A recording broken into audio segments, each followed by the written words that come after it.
నరేంద్ర మోదీ గారి ఆశీస్సులతో ఇవాళ మహబూబ్ నగర్ పార్లమెంట్ లో భారతీయ జనతా పార్టీని గెలిపించాలని ప్రజలందరినీ కోరుతూ కూడా ప్రతి ఒక్క మండలంలో 3-4 గ్రామాల్లో ప్రజల్ని కలుసుకుంటూ ప్రజల లోపల అందరికీ కూడా ఈ దేశం కోసం మోదీ గారి నాయకత్వం, మళ్ళీ ఈ దేశంలో నరేంద్ర మోదీ గారు ప్రధానమంత్రి అవుతున్నారు కాబట్టి దేశమంతా నరేంద్ర మోదీ గారి వైపే చూస్తూ ఉంది.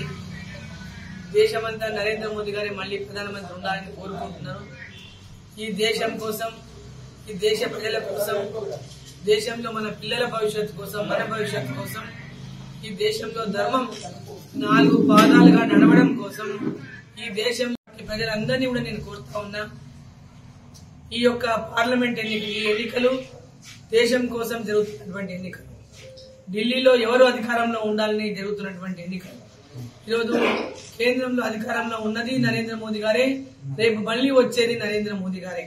కాబట్టి మన పాలమూరును కూడా అభివృద్ధి చేసుకోవడానికి, మన పాలమూరులో ఉన్నటువంటి అనేకమైనటువంటి అభివృద్ధి కార్యక్రమాలు, సాగునీరు గాని, విద్య గాని, వైద్యం గాని, రోడ్లు గాని, రైలు మార్గాలు గాని, కొత్త రైళ్లు గాని, ఐఐటి, IIIT కాలేజీలు గాని, ఈరోజు ఏ రకంగా నేను ఈ ప్రాంతాన్ని అభివృద్ధి చేసుకోవాలంటే కేంద్రంలో నరేంద్ర మోదీనే ఈ ప్రాంతం అంతా తెలంగాణనే కాదు, ఒక్క మహబూబ్నగరే కాదు, తెలంగాణ కూడా అభివృద్ధి జరగాలంటే నరేంద్ర మోదీ గారు గెలవాలి.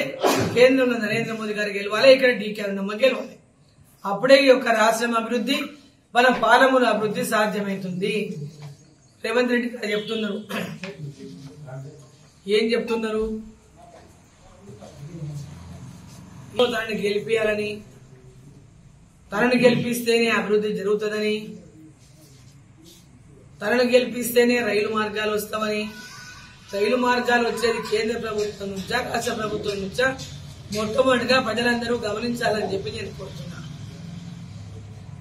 ఈరోజు పాలమూరు రంగారెడ్డికి నిధులు అడిగిండ్రు, మరి నరేంద్ర మోదీ గారు నిధులు ఇస్తారు రేపొద్దున. ఆ నిధులు తేవాలంటే అరుణమ్మ ఉండాలా లేదా అరుణమ్మ గెలవాలా లేదా? రేవంత్ రెడ్డి గారికి ఓట్లేసి ముఖ్యమంత్రిని చేసిండ్రు. బయటికి వెళ్ళి వచ్చిన, అచ్చంపేటకి వెళ్ళి ఇక్కడికి వచ్చినా, కల్వకుర్తికి వెళ్ళి ఇక్కడికి వచ్చినా, ఈ ప్రాంతంలో ప్రజలు గతంలో 2 సార్లు ఎమ్మెల్యే గెలిపించిన టీడీపీ నుంచి, మొన్న కాంగ్రెస్ నుంచి ముఖ్యమంత్రి అయితా, నేను ముఖ్యమంత్రి అయితా అంటే ఓట్లేసి గెలిపించాను.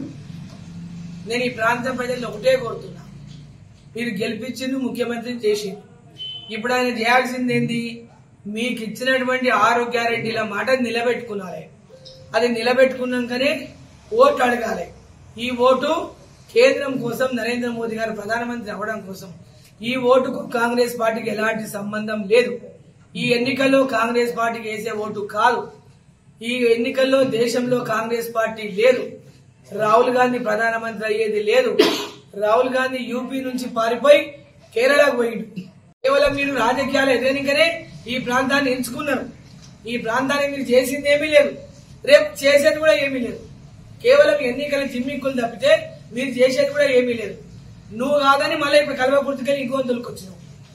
కల్వకుర్తి బల్లోని పట్టుకొచ్చిన ఓట్లేయండి అంటే కల్వకుర్తికి వెళ్లే వాళ్ళకే ఓట్లు వేయాలి. మా ప్రాంతం, ఈ ప్రాంతంలో మేము పుట్టి, ఈ ప్రాంతంలో పెరిగి, ఈ ప్రాంతంలో అనేక సేవ చేసి, ఈ ప్రాంతంలో నేను తండ్రిని, తమ్ముని, ఇద్దరు మా కుటుంబం సాక్రిఫైస్ చేసింది. ఇంకా ఏం చేయాలి మీకు చెప్పండి? ఇంకా ఏం చేయాలి? చిట్టెం నర్సిరెడ్డి మా తండ్రి చిట్టెం నర్సిరెడ్డి కాదని నువ్వు చెప్తావా? చిట్టెం నర్సిరెడ్డి బిడ్డ అరుణమ్మ కాదని చెప్తావా? చిట్టెం వెంకటేశ్వర రెడ్డి నా తమ్ముడు కాదని చెప్తావా? గెలిస్తేనేమో మీ గొప్పలు, ఓడితేనేమో అరుణమ్మ ఓడగొట్టడం బంద్ చేయండి. ఒక్క ఆడపిల్లని ఎదుర్కోనికి ఇంతమంది రాబందుల లెక్క మీద పడి ఈరోజు నా మీద దయ్యాల్లాగా పడి రోజుకోడు మాట్లాడుతున్నాడు.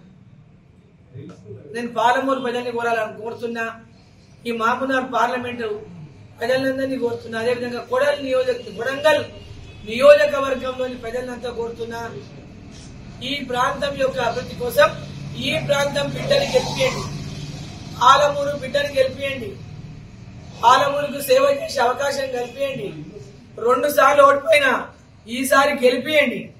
ఈసారి గెలిపించి మీ ఆడబిడ్డ గౌరవం నిలబెట్టండి, ఈ పాలమూరు గౌరవాన్ని నిలబెట్టండి. ఢిల్లీలో నా గొంతు వినిపించే అవకాశం కల్పించండి. ఈ పాలమూరు ప్రజలకు సేవ చేసే అవకాశం ఇవ్వండి. నరేంద్ర మోదీ గారి నాయకత్వంలో పాలమూరు అభివృద్ధి కోసం ప్రతి ఒక్క నిధులు నరేంద్ర మోదీ ఇచ్చే ప్రతి పథకము ప్రజలకు చేరవేయాలంటే ఇక్కడ డీకే అన్నమ్మని గెలిపియండి. కాబట్టి ప్రజల్ని, కొడంగల్ ప్రజల్ని గాని, పాలమూరు పార్లమెంట్ ప్రజల్ని గాని నేను కోరుతా ఉన్నా, ఇక్కడ అన్నమ్మ గెలుపును అడ్డుకోనికే శతవిధాల రేవంత్ రెడ్డి గారు అడ్డుపడతా ఉన్నారు. అడ్డకు నోటికి ఎట్లా వస్తే అట్లా మాట్లాడుతున్నారు, అవమానిస్తున్నారు. ఒక మహిళ అనే గౌరవం కూడా లేకుండా మాట్లాడుతున్నారు. డీకే అన్నమ్మ ఏం చేసింది అని అడుగుతున్నాడు.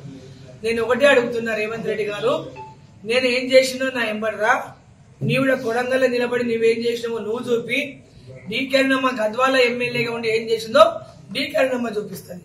మనం దానికి నువ్వు తయారున్నావా? తయారుంటే రా, నువ్వు ఇద్దరం 2 బండ్లు వేసుకొని మీడియాని తీసుకొని పోదాం పదా. నేనేం చేసినో డీకే అన్నమ్మ చూపిస్తుంది, నువ్వేం చేసినావో కొడంగల్ నువ్వు చూపి. ఇట్లా ఉట్టి మాటలు మాట్లాడి ప్రజల్ని మోసం చేసి ఈ ప్రాంతానికి అన్యాయం చేసే పని చేయొద్దు నువ్వు.